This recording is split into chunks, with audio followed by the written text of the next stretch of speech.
Welcome to the JD Bunkis podcast.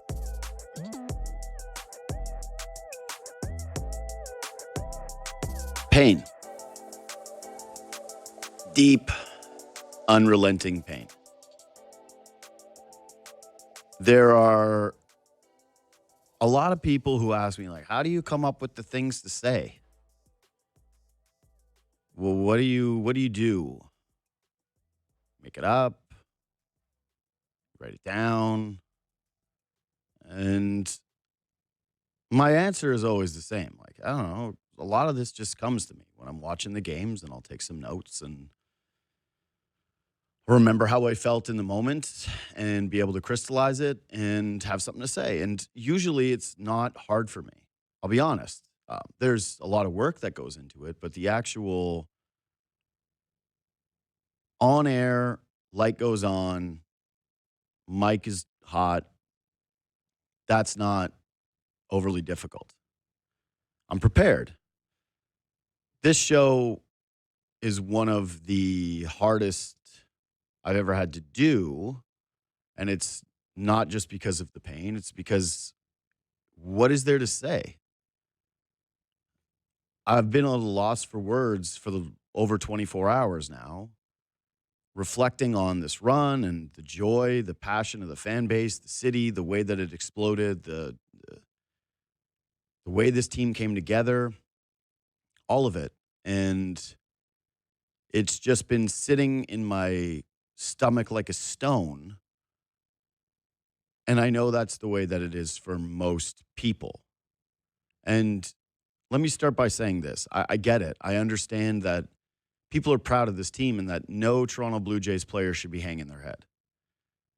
It's admittedly almost more difficult not having like a whipping boy or someone to be really angry at. And I've seen some people do that with some of the players, and I'll break down some of those thoughts with Ennis in a couple of minutes here. But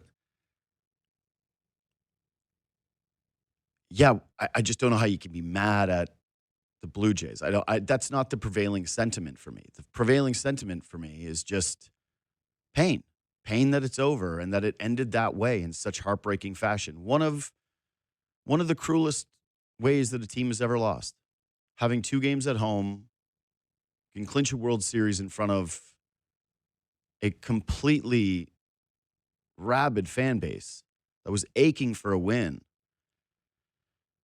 And not just coming up short, but being 2 outs away from winning a World Series, conceding a homer to the 9-hitter that ties it, and then watching them slowly get beaten down. Like we talk about 4-1 in this city still. That was in the first round of the playoffs. This was a 3-run lead in a World Series game against the LA Dodgers. This is a different level of pain. This is something that's not going to go away in a couple of days. This is going to be something that sticks with you for the rest of your life. And yeah, there will come a point in time where you look back on this and you can really appreciate the run. And someday I hope that you're down watching a World Series game. God, I hope it's next year. But you know, we see Jose Bautista being celebrated in the booth, and you don't think about the painful ways in which they went out as much as you do get excited to think about the bat flip. And I do think more of that will come, but this is different when you were so close. When you have one snatched away from you like that, when you're right there, when you can feel the building ready to explode, and the exuberance of the moment turns into utter agony. It's just different, and it'll always be a piece of this. You don't get that close without it heavily impacting the memory. And it hurts so much, not just because the Blue Jays were so close to winning a championship. It's not because they missed it. I think it hurts so much because we really loved this team. The city, the country, and the players themselves, the management group. Everybody adored this group. If you watch sports, you know how unique this run was. What it was like to watch a real team coalesce and play the right way and care for one another. It was special. It really was. And I'm trying to hold on to that, and I will hold on to that, because you will compare other teams in other sports to this group. You will say to yourself, this reminds me of the Toronto Blue Jays in '05. Because I had similar conversations with different people about how the last time there was a team quite like this in this city that was adored this way, that played this way, that never cheated you this way, was the '93 Maple Leafs. And there's going to be some similarities there. But, man, what a ride. What an incredible ride. What an incredible team. What an unbelievable group of players. And, yeah, I'm heartbroken for the city. I'm heartbroken for the country. I think that everybody needed this. I think that certainly given the overlap of, you can put any Canadian team in there, but for this city particularly, like, this city needed a win, and this city needed it to be these guys. And so let's hope that this is therapeutic for some people. I don't know who this is for today, because for me, I just wanted to, like, yesterday I was having a tough time watching football, and I love Sunday football. And for me, it was just kind of staring through the TV. I turned on the Raptors game for a couple of quarters, and I was just staring through the TV. I watched that game, and I can barely tell you what happened. Anyways, Ben Ennis of the Fan Morning Show joins me now. What's up, man? So, like you, I'm going through my own thing, right? And, like, how to best get over it. And I'm probably a worse guy than you, because, like, I immediately went to, like, who feels worse, though? Like, who in baseball history feels worse or can relate to that type of pain? Texas Rangers. Until they won, in 2023. Yeah, okay, so this is actually something that sort of aggravated me, actually. Can I tell you? Like, go ahead. I really don't like how I kept getting back from people two things. One is there's definitely an element of this that it was always gravy, and no one expected coming into the series that they were going to beat the LA Dodgers. I actually did think the Blue Jays were going to win, but they weren't the favorites by any stretch of the imagination. No. And if you would have told people they're going to go 7 games with the Dodgers, they would have signed up for that 10 times out of 10. Yeah, the run itself, like, get to a World Series at the very outset of the season, 10 times out of 10.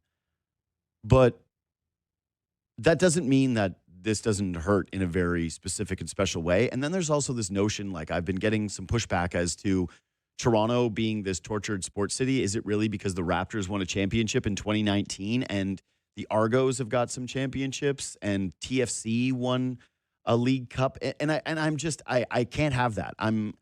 That to me is actually a deplorable narrative that is driving me nuts. Like, this is as tortured a city as possible. And just because you won a championship in a different sport 6 years ago, I don't think has any merit or any bearing on the pain and suffering that people are dealing with right now, or the, like, lifelong sports trauma of a Toronto sports fan that is like under 50 years old. Okay, so I'm surprised you take that tack, because I want to preface this with agreeing with everything you said off the top. And you cannot in a lab come up with a more designed plan to hurt sports fans than the ways Game 6, but more specifically Game 7. Yeah. To be 2 outs away, to have it be a home run hitter, that's nice. To have the 8th inning the way it played out, the way the end of the game. They were less than a foot away from winning the World Series.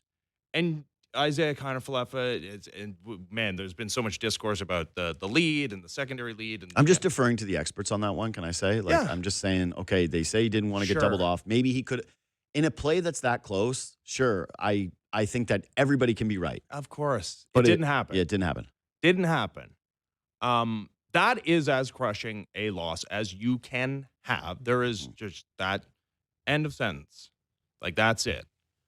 But this is a team that had incredible, like, the idea that supersedes an incredible comeback. I mean, it does supersede, but it makes irrelevant the Game 7 comeback in the American League Championship Series, and that this team hasn't had incredible positive moments. And yeah, like, in the end, you're going to now going forward, definitely when you think about this team, you'll think about maybe something karmically impacting it. But I can't throw it in the same bucket as like Toronto is not a cursed sports town because they lost one of the most crushing Game 7s in World Series history. I just can't get to that place. That was crushing, but I don't think that you have sports fandom the same way as others, though. Like, I do think that that's where you treat this thing more like a job. Like, because it is, man. Like, it just is. Like, you can't separate the trauma of all of the indignities that this city has faced when it comes to sports, all of the pain that this place has faced when it comes to sports, and just kind of crystallize it down to being like, you're right. I mean, they had one of the most iconic positive moments in sports go their way in a Game 7 of the second round of the NBA playoffs that led to an eventual championship. I know, okay, if we're talking about just like sports cities, right? Like that happened. Yeah. And yep, Game 7 of the ALCS happens. And this isn't to diminish at all what happened on Saturday. Because again, that was one of the most my children will never view sports through the same lens. Mm-hmm. I got it entirely. But yet, sports in general are designed to break your heart. And yeah, there is only one champion. And yeah, again, it was so heart-wrenching. But this city has had incredible moments. This team had incredible moments. And they were so clutch, basically the entire postseason up until the biggest moment. But they don't get there without some of the most incredible, clutchiest moments in the franchise's history. No one's denying that. I actually think that's the only part of this that makes me angry, is that those memories are so phenomenal. And this team and the ride and all of it is so incredibly fun. And there are so many positive things to look back on. But that's the thing. You will always have this attached to it. Like, if you got swept by the Dodgers, you could have gone, I think, a little bit more easily into, hey, hanging your head high and remember the good times. And people would have looked at it and said, yep, that was a juggernaut of a team and you just didn't have a chance to beat them and you ran up against it and you'd win as far as you can. The Jays were the better team in the series. They played a better brand of baseball. They had more hits. They had a higher average. They had a higher OPS. They were so much better. The Dodgers had one guy. They end up facing the new version of Mad Bum.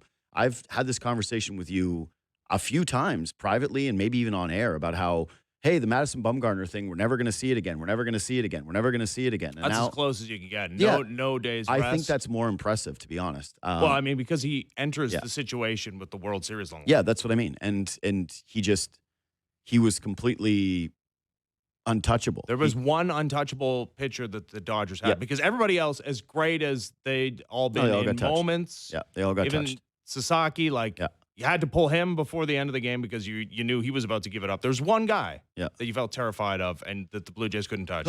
And he did it. So, Yamamoto. I just think that even when this one is different, because even when you reflect back on all of that positivity that you're talking about, all of those incredible moments, even when you're trying to psych yourself up and be as positive as possible, because now we're put into this box as sports fans where people will essentially shame you if you don't feel like, hey, just be happy that you got there.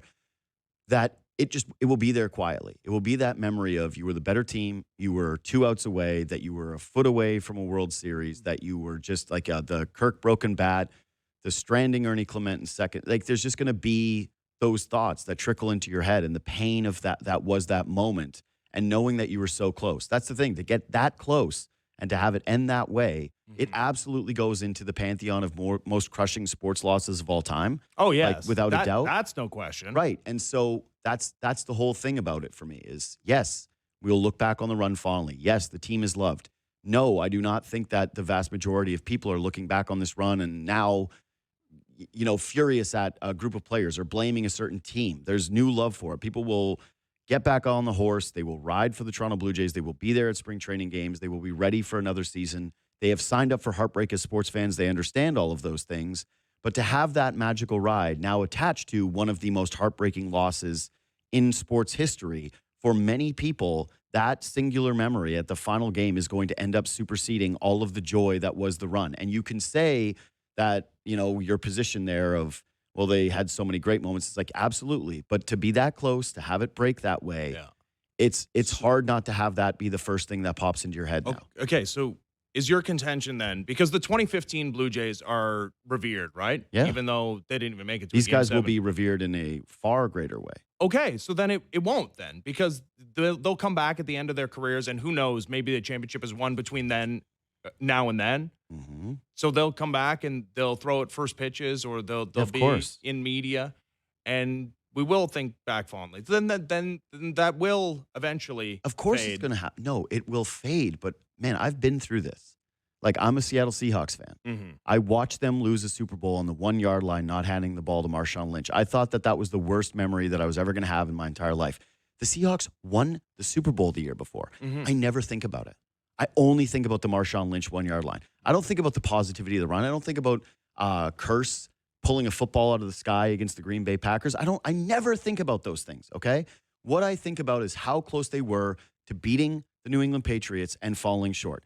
And I'm telling you that do people celebrate Marshawn Lynch when he returns to Seattle? Of course, he's an icon there. Mm-hmm. He's like in every single commercial. Whenever they launch a new team like the Kraken, he's out there doing the celebrity draft. Mm-hmm. It's going to be the same way. Ernie Clement is going to be loved here till the very end of time.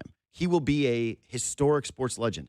Vladimir Guerrero Jr., as the wrestling fans say, is over now in a way that makes him probably the city's most untouchable athlete maybe ever, to like this direct point. Yeah. You cannot say a bad word about Vladimir Guerrero Jr., even for him to hit that double. It's unbelievable. It's That's like, you can't, nobody can hit him.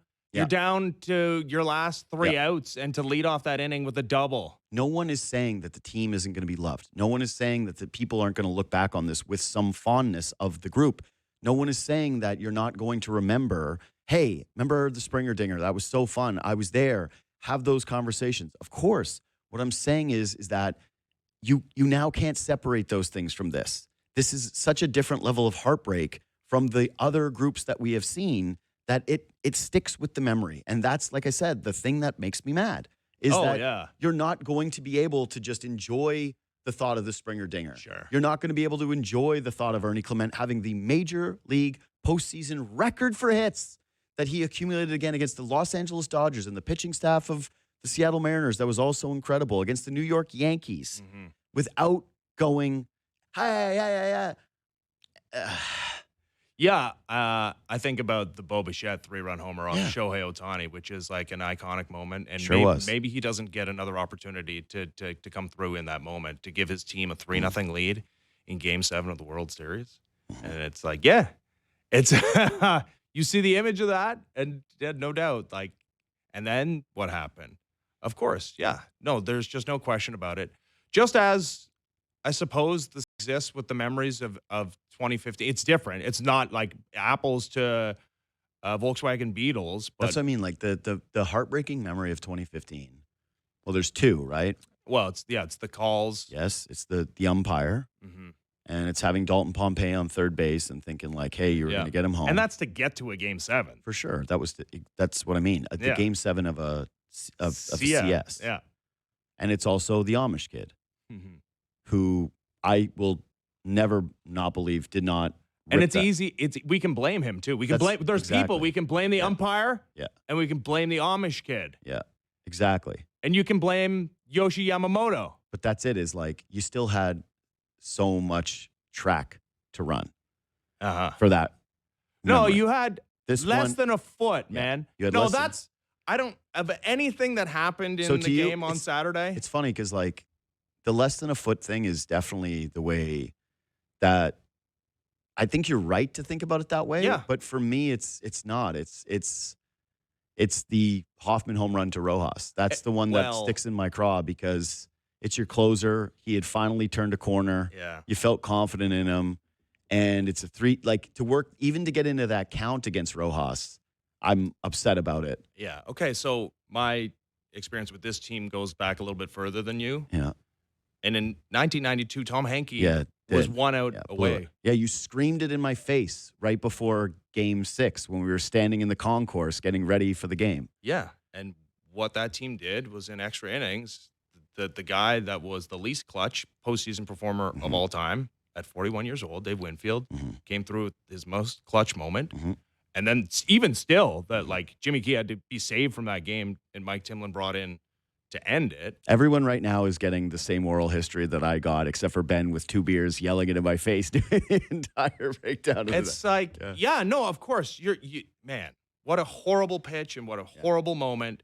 But who thought that was going to be easy with Shohei Ohtani representing the 27th out going into that 9th inning? I really wish Shohei would have gotten on base because it's like at least then I could have talked myself into being like, well, maybe something else would have happened. Yeah, but you look at the numbers that Jeff Hoffman presented throughout the entire postseason, and that's a horrible moment. It's 1 run, right? Like he, with no margin for error, did get through Game 6 and 7 of the American League Championship Series after being the biggest question mark on this team going into the playoffs, right? Would you agree? If you were going to go through the list of reasons why the Blue Jays are going to suffer postseason heartbreak, Yeah, it was him. Jeff Hoffman is at the top. And there's a huge gap between him and whoever is number 2. Going into the postseason, you and I doing our playoff preview had spoken about what is the leash? Is it even? It's like it's 1 blown save. Oh yeah, and then out of it's the closer role. Welcome to the 9th inning, Sir Anthony Dominguez, right?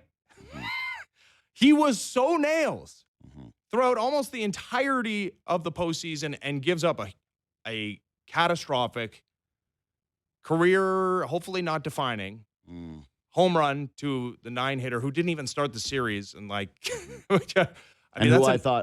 remember watching it going, that's interesting that they're not going to pinch hit for him. I guess they don't really have a bench, and then he does that. I mean, it's incredible too. The not just the narrative around Dave Roberts, but I saw him just throw up all over himself managerially in postseasons prior to 2020. And there was in the middle of an inning defensive replacement who makes a catch over a left fielder like it's like the children at the home run derby. That ball just needs to go 1 more foot. It's an unbelievable thing is going to take many, I was going to say days, it feels like weeks.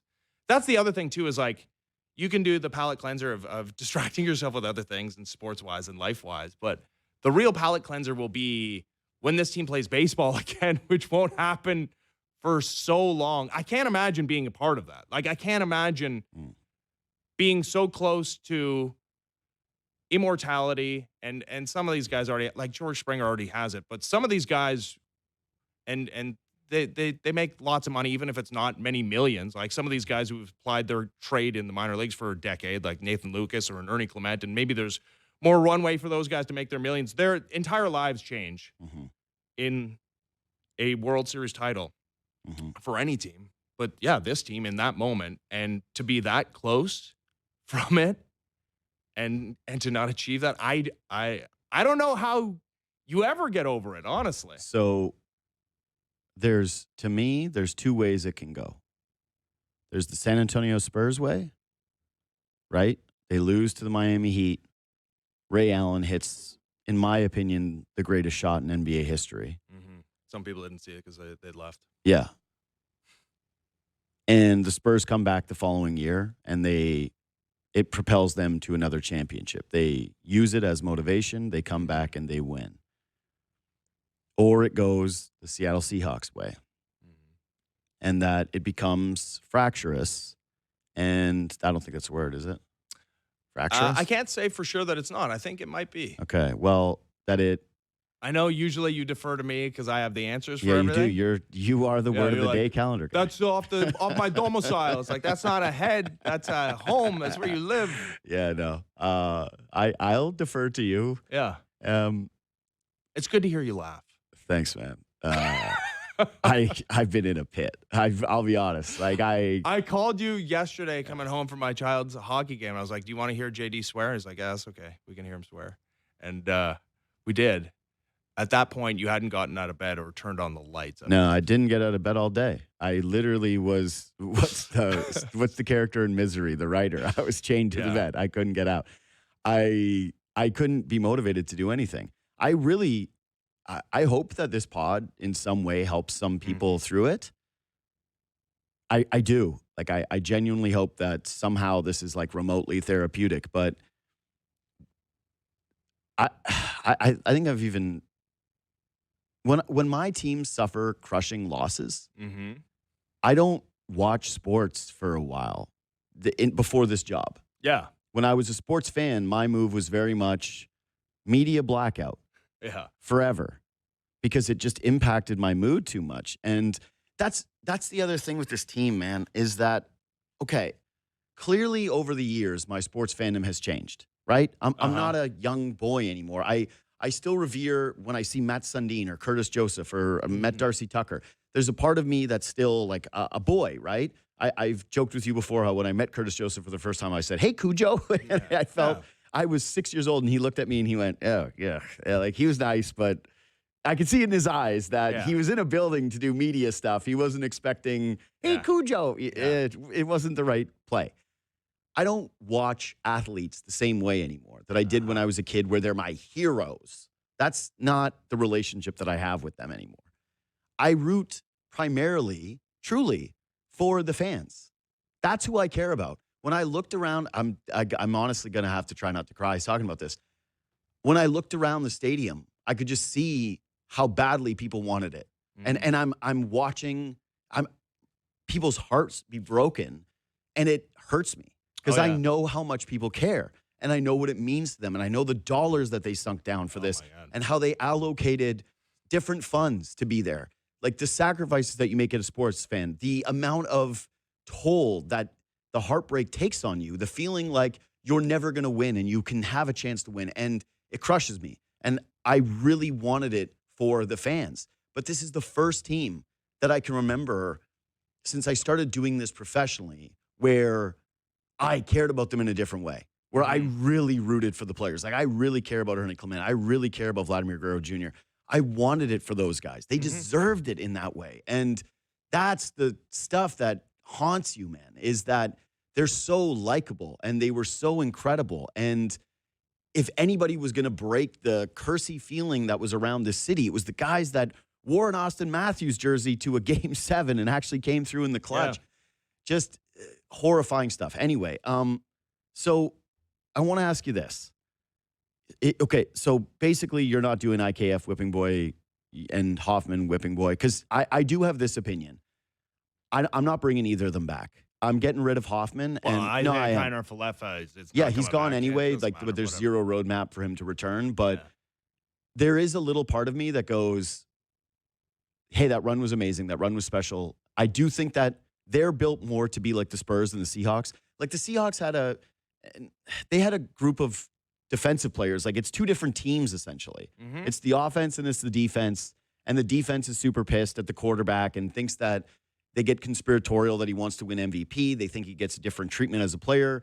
That's not going to happen with the Blue Jays, right? Like there's no, well, Vladdy's treated better than Nathan Lucas. I believe they are so close as a group that they will rally from this and that they will actually maintain being a very good team. Do I think they'll get back to the World Series and win it? Really difficult to say. Yeah. But overall, the heartbreak for them, to me, will end up being a net positive. There will be certain guys that want to return. Maybe even a Bo Bichette ends up not even entertaining free agency because he's so desperate to get back here and be a Toronto Blue Jay, whatever. I believe it will be a positive. I do. But I'm also a believer in you not have to. And I reserve the right to change my opinion on these things moving forward. Basically, this is a very emotional show. Yeah. I don't want to see Jeff Hoffman pitch for the Blue Jays again. I don't want to see it. I don't want to endure it. I don't want to ever see him come back out and pitch another inning for the Jays. And I know the guy cares. I'm not blaming him. It's on a million different guys. They didn't come up. What were they with runners in scoring position in the final two games of the series? I actually have that number for sure. Yeah, it was under 200 though. This is not to single out a guy. 154 they hit in games 6 and 7. They were 4 for 26. That I really don't want this to be confused as me being like it's all your fault, because it's not. Even watching him post game saying he cost his team a World Series ring, I just wanted to be like, dude, obviously you didn't. I love the accountability, but clearly this is on a multitude of different factors. I just can't. I need a change there. I can't endure every single time he comes out on the mound to throw a ninth inning to be reminded of this the following season. I don't want to do that. I think it would be it would behoove them to make a change there. Yeah, okay. I think you're so very wrong. Mhm. Because he was so very good Mhm. in the entirety of the postseason, and the numbers are unreal for him. And pitched the second most innings of any Blue Jays reliever Mhm. with those numbers, and opponents at an OPS of like nothing. And he You're struck out you're 2. you're getting confused. You're going into baseball brain. This has nothing to do Okay, with the so results. all right, so how about Shane Bieber? So Shane Bieber's out of it too because he gave up the Yeah. game-winning home run. He's out of it. What about Trey Savage, who gave up a huge home run in that game? Chris Bassett too gave up a run. So who's immune? Who's immune? How about Dalton Varsho? Did not come up with a base hit. He did not hit a fly ball. Dalton He's Varsho- out too. Dalton Varsho. Who's gone? Like, where's the limit? Dalton Varsho, I think it's going to be really tough for him to rebound from this in a way Nah, man, you're putting that too people much. care about him the same way anymore. I do. That's how you ruin what is a good thing by having that. Like, it's so hard not to be emotional, Mhm. and that was emotionally draining. And everybody felt the same thing in that moment, fury and I can't believe this is happening. And I think the opposite is true too when you're talking about the emotion of putting this team together and let's run it right back because it was so good and come on, one more. And you can go down a dangerous path in trying to recapture lightning in a bottle. That's the whole nature of lightning in a bottle is you do it one time. You can't do it again. Off it goes. That, yeah, making decisions too emotionally can be a very dangerous thing. I will say this, though. Clearly, and the Blue Jays did this past offseason, the bullpen's an issue. Like, clearly you need to add more relievers. And if they go out and find a reliever who's better than Jeff Hoffman to pitch the 9th inning, absolutely. But the idea that Jeff Hoffman is the guy you're going to pick as the guy that has to wear the scarlet letter of this. It's not. I told you it's not scarlet letter. It's the idea that when you're watching every single game throughout the entirety of the season, that when his music and the every time comes on and he's trotted out for the 9th inning, that you're reminding people of that memory and of that moment. And it is, I think sorry, it's unfair. the idea that you're thinking, so what? It's professional Yeah, sports. I know.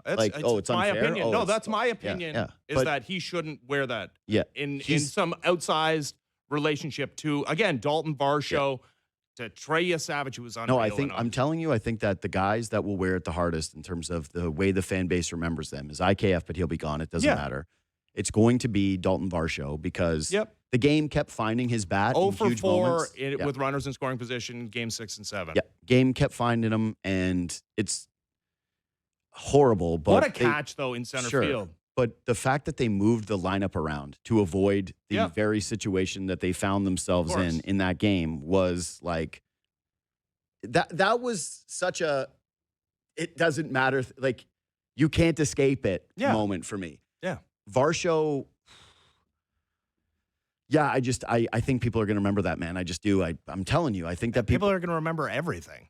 No, but I'm saying that the 3 guys that people will remember the most in terms of, hey, this alters the perception of them moving forward.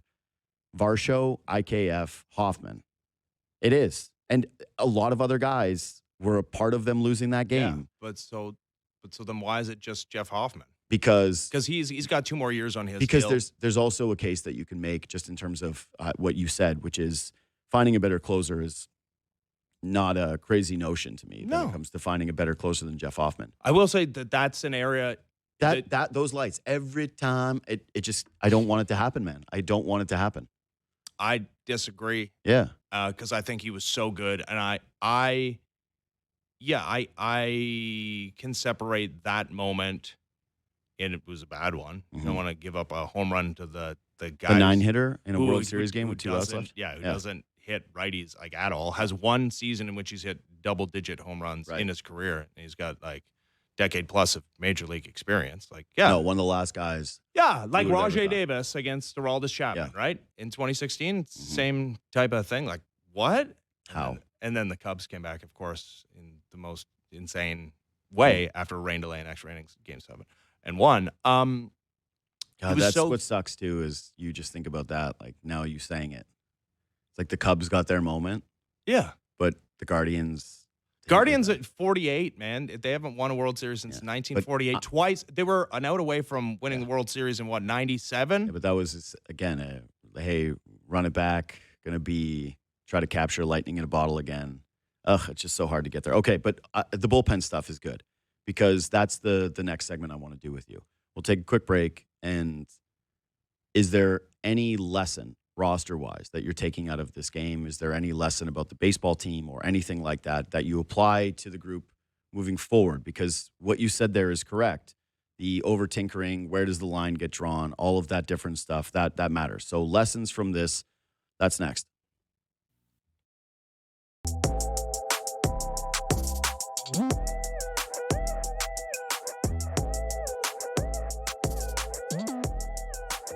All right, you can subscribe to this podcast on Apple or on Spotify. It's going to pivot now to some other sports. I don't know. Maybe we'll do a little bit more. Well, obviously, there's going to be tons of Blue Jays this offseason because it is a extremely interesting one.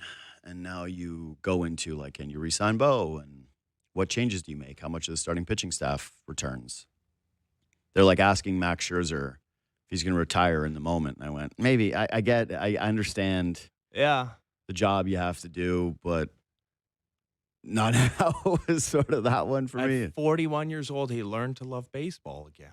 I learned to love baseball again at a few years younger. Well, I already loved baseball, but I didn't know I could love it to this degree. So you're of the mind that there should be no human element that's involved in the roster decisions when it comes to moving forward. I'm more emotional about it, certainly in the moment. Yeah, I wouldn't say no, but I would say that there's a danger area of doing that. Yeah, but that I feel like that's what everybody's. That's what I mean, though. I feel like everybody says that. Like team chemistry, you want to bring as many guys back in general as I think possible to try to recapture the Spurs type of team that I think that these guys are. I don't believe that they are a group where they'll be in the clubhouse next year and somebody's going to be sniping at Dalton Varsho and thinking about the 0 for 4 in big spots with runners in scoring position in the World Series, right? Like they're a serious group. They care about one another. And my guess is this will not cause any division within the group the way that it has with other champions or, runners up that have gotten so close, failed, and then been able to not replicate the same results. To me, it shouldn't because I don't think there's no Bill Buckner here, right? Like there isn't. There's a bunch of moments. Maybe they should just Bill Buckner IKF simply because we got rid of him. Yeah, we got rid of the guy who's the only one. Yeah. That would be kind of a smart play for them to. Yeah, you're right. Yeah. Guys, he should have had a bigger lead. Guys, if he dives in head first. We told him he should be on the move. He said, no, I'm doing my own thing. I just bury him. Yeah. I'm sleeper cell. Like I'm actually Pirates through and through. Yeah, he was on our side. We had the dugout right there and we were screaming, lead, take a lead, take a lead. And he'd turn around and he went, never. He did the Lord of the Rings, the opening scene with the initial king that doesn't throw the ring into the fire. No. And held on to it. I don't know that reference. You don't know the Lord of the Rings guy? No. The no guy? No. He's like, throw it in the fire because they've got the chance to not have the Lord of the Rings movies exist. Yeah. And the guy won't throw the ring in the fire. He clutches it because he's a greedy king. And that's the way that Schmeagol? No, he's loves the ring. He was stoked on the ring too. Yeah, but that's what I mean. Yeah, but no, not him. It was a different guy. It was the king of men. I don't know his name. But anyway. Yeah, no, they should do that. Throw the ring in the fire? They did. Put it on one guy and say, you embody everything that was bad and impure about this postseason run. Yeah. And you're the guy, but it's not correct. It isn't. So initial, this is lessons. So initial gut reaction on who you're bringing back. Of the free agents, Bo, 100%. Yeah. I've been blowing my brains out, especially now that you've broken the seal on second base. I think Bo is as loved here as you can possibly be. And I don't see a scenario where another team is going to pay him so much money that the Blue Jays go, hey, best of luck out there. Yeah. I mean, Yankees at this point, wouldn't you be blown away if he did not return? I don't know if I'd be blown away because I really don't know. His market has always been the hardest to handicap. Yeah, I don't know, man. If you're the Blue Jays. You telling me that you'd be shocked if the Dodgers here's $400 million, Bo Bichette? If Bo Bichette goes to the Dodgers, Yeah, but that's what we're watch talking sports about anymore. That's The what show we're is done. That's what we're talking about. Yeah, the show is done. That's what we're talking about. I'm doing a Lord of the Rings podcast. I'm doing what's this? I can't remember the Rigger show. Whatever. Yeah, Rewatchables. Bo Bichette, yeah, and Kyle Tucker on the Dodgers. Mm-hmm. Like, get ready. I don't know, maybe, but I don't know how to evaluate his market because Mookie Betts, he had some wobbles in the post, but like the defense, generally speaking, at shortstop, pretty good. But how much is that the reason why he had this big downturn offensively until the biggest moment of Game 6? But yeah, no, I'd be doing everything in my power, and I think, like you, believe that the riches beyond his wildest dreams don't exist, like the Vladdy $500 million deal, or even what Kyle Tucker is going to get, I don't think is out there for Bo Bichette. And if that's the case at 27 years old, to lock him up for his entire career, and that you can realize the destiny of Vlad and Bo in I just one don't place. think Bo, coming off of 2 seasons where he did get injured, Yeah. is getting $400 million from the Dodgers or the Mets. And now that, I mean, well, when he was the shortstop for this team, he was just like, there's no debate about it. Yeah. One of, if not the worst defender. Yeah, it was an awkward conversation to have. The idea of not only are you going to go to free agency and tender him a contract that might not be as lucrative as something else, but also to ask him to play a different position than the one that he clearly wants to play. But I hearken back to the conversation you and I had with Bo Bichette, where he said he wanted to play shortstop. But if someone was clearly and more obviously a better option there, that he would move off of it. Yeah. And Andres Jimenez, it's pretty ironclad, dude. Yeah, and I'm okay with that guy hitting 9 for me too, especially the way he hit the moments he had in the postseason. He's hit 500 with runners in scoring position. The at-bats he had, especially against lefties in difficult situations. No, it's crazy because he went from being, I would say, Hoffman and him were like the two 1A, 1B whipping boys heading into the postseason. Yeah. And I did it. $100 million from Jimenez, 100, you didn't have to do it, you didn't have to do it. He could hit nothing next year. He could hit literally zeros, OPS 0, no negative WAR. Everyone's going to keep their mouth shut.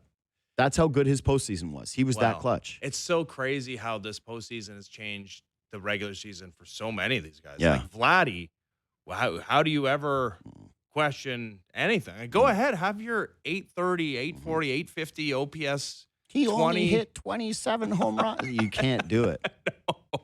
Forever, right? Like, until I guess maybe there's another postseason sample where he's not the best hitter in the history of the sport. He got on base all but one game.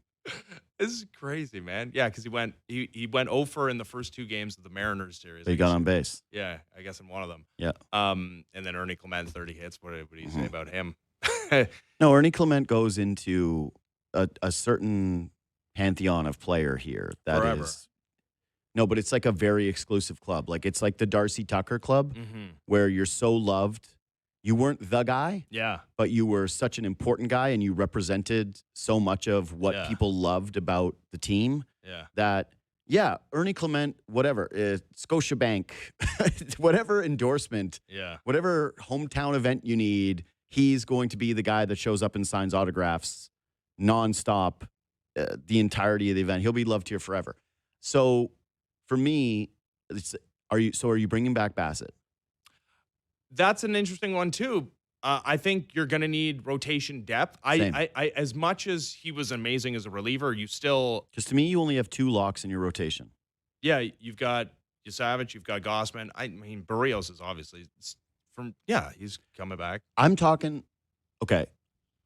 Barrios was shockingly absent throughout this run, and I didn't see much of him. You didn't hear anything from him, and I was speaking to some people. And again, not with the team, but it was weird. And the handling of the end of the season situation, I will say that I'm saying locks. And Barrios, is it likely? I'm just telling you the conversations that I've been having. Okay. Not a lock. Very much some weirdness there, and would not be shocked if it is a mutual desire, parting of the ways, and you eat some money even, but he's not returning. To me, unless you're getting a return on him, he's still a valuable regular season piece for you. When, yeah, like you said, I'm not saying you wouldn't get a return. I'm saying that I don't think that you could get off of him without eating some money. Yeah, I think because Eric Lauer is actually still under team control. That he's Yeah, but I don't think you want to enter the season with him as a starter. Well, And if there's somebody that you think like was not lucky, like I love Lauer, man. Like I've Yeah. made this point a million times, but I think that you're hoping to avoid the idea that Bowden Francis / Eric Lauer are starting the season as depth starters on this baseball team. Sure, but you need lots of starting pitching, Yeah. right? Like they went into the American League Division Series with only 3 starters. I'm trying to bring back Chris Bassett. I think that it's not just Yeah. a innings situation. It's that he can pivot to a bullpen role that is of value to you. He's an innings eater. He performed well this season. The road splits were whatever, but also when it comes to the run it back character part of the group, it shouldn't be underestimated how pivotal the intensity of that starting pitching staff and having veterans in your clubhouse mattered to this team. He's a bring back for me. Is Shane Bieber a bring back for you? Again, it's really interesting to know what his market is. Is he viewed at the tippy top of the pile? Is that like Cy Young Award winning? This is like a guy that's going to be not winning a Cy Young outside of it because, I mean, I guess depending on what happens with the Tarek Skubal trade scenario this offseason, like it's just, and Garrett Crochet, like he's not, I don't think, in that class. Clearly. And I think you don't think he's one of the best, 2 of the best 3 pitchers in the game with Yamamoto? Yeah, no, I don't. Yeah, I think those 3 guys are ahead of Skeens for me. Yeah. But yeah, if he doesn't command that ace type money, I still do like his ability to get swing and miss. I have questions about the aging of a guy who no doubt maxes out at 94.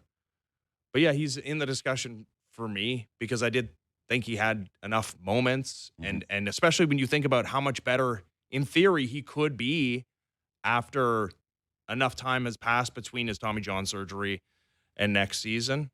I'd entertain the possibility because what is he, 30, 31? Yeah, I think that you're kind of on the right path with him, which is you're bringing him back if the price makes sense, especially given that maybe you are buying on the idea that the guy is going to bounce back and be closer to the good version of him rather than the one that you have to kind of baby throughout the postseason and had some down moments, whatever. Also, there should be something said about the free agent pitching market where it's like it's old Chris Sale, it's Dylan Cease, right? Jack Flaherty, like the list gets. Michael King is there. It's a mutual option. I think that he's out. Yeah, there's. If you're losing Shane Bieber, you're going out and getting a guy that's very much like Shane Bieber, and if he's liked in the clubhouse, and you think that he is going to return to the Cy Young caliber-ish guy, and you're buying a little low on that, I think that he's in the back category. Yeah, unless you're trading for Tarek Skubal. Yeah, give up the entire farm system. I don't. Arjun Nimala. Hardly knew ya. Well, the problem is that you're not trading Trey Savage anymore. Well, yeah. But everybody else? So you're not getting Tarek Skubal. Gage Stanifer? Sir Anthony Dominguez? I mean, again, at the right price. The Jimmy Garcia under contract for next year, I'm fine with some. You need to add bullpen arms, but you also need to get your ducks in a row to go get bullpen arms at the deadline. Because the Dodgers got all the closers in the world going into this season. They all stunk and were hurt. Yeah. All right, we got to run.